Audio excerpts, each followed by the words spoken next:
A new investigation looks at the disturbing world of so-called kidfluencers and the moms who run their accounts. 1 in 3 preteens say being an influencer is a career goal, but the reality poses serious risks to underage girls. Stephanie Sy looks at those concerns.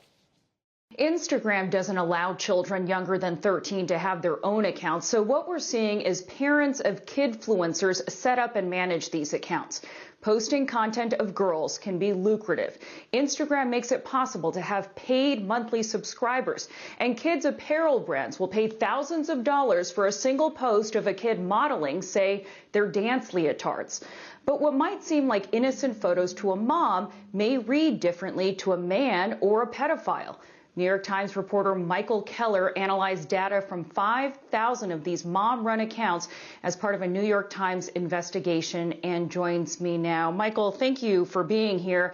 I mean, the headline of your report really sums up the risk. A marketplace of girl influencers managed by moms and stalked by men. What did you find about how prolific these accounts are and why so many moms are into this?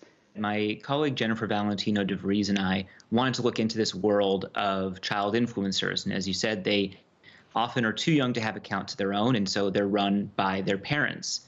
They got into them for a variety of reasons. There was a range from dancers and gymnasts who wanted to get free or discounted leotards in exchange for photos modeling the apparel. A lot of parents said that social media was the way they could assure a good digital resume for their child's future and maybe even help pay for college or gain opportunities working with sought-after choreographers.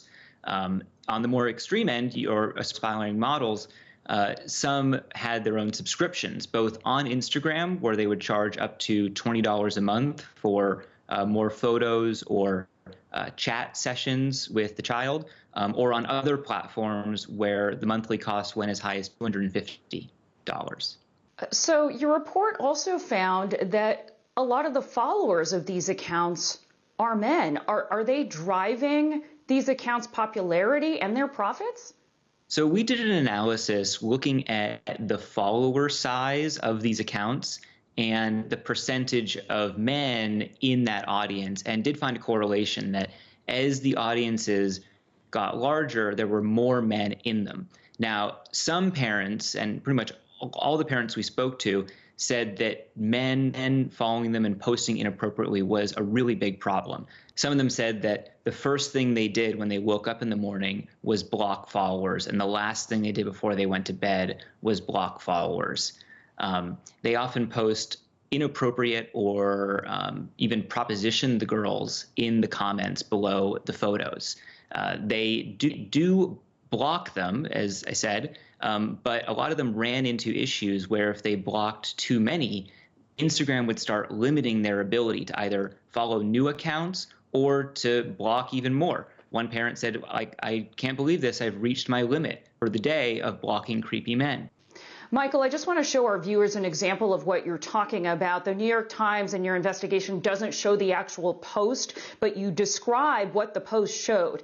A 9-year-old in a golden bikini lounging on a towel, and then you show the comments section full of sexually suggestive remarks. But Michael, it doesn't stop at the comments in every case. You describe a world in which the girls are sucked in to this sort of internet underworld of sexual predation. Right, and that was what was truly disturbing in what we found. Beyond the suggestive or predatory comments, some parents actually received threats from some of the online. They would reach out and accuse them of exploiting their child and threatening to contact their school or their family and friends and seemingly expose them. Because it is worth noting that in, photos of children in dance conventions are normal within that context. But within the context of the internet, people bring to them, in some cases, their own skewed points of view. And so these men were trying to, seemingly with threats of blackmail, cause a lot of actual harm to the families. So it occurs to me, Michael, that this is not just an investigation into risks that girls are taking online, but a story about parents who are making the decision to put their girls at potential risk of ogling at the very least. What is the biggest takeaway for moms who are thinking of letting their daughters become influencers? So as we said, Instagram does allow parents to run these accounts for them, even when they're below 13.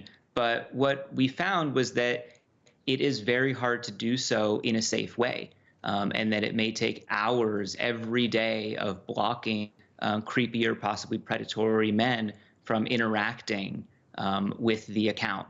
And the real life threats that this could lead to, maybe we heard stories of strange packages showing up at people's doors, and could go from the online world into real life and affect your family, was a really strong takeaway for me.